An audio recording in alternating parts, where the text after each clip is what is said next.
acayip turlu yerler var. Singapur, İstanbul, Paris, Malta, Rim ve Zanzibar.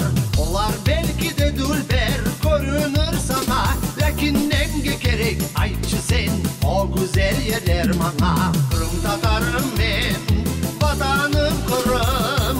Ateşke girip çıksam da hep bir gene aytırım. Sonra çıktı Yedim yavrum, обязательно. sonra çıktı. Yedim yavrum, yedim yavrum.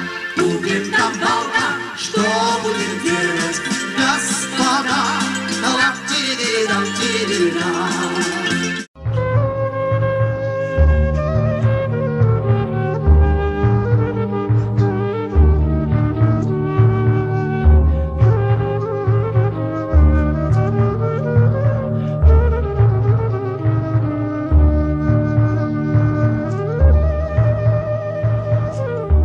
Sen kısmetim, insafım, benim ve kuvvetim.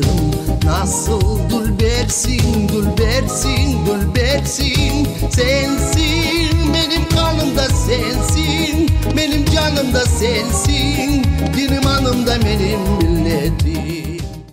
Seni içip fal bakamız, koz-kozımızını aldatamız, koz-kozımızını aldatamız.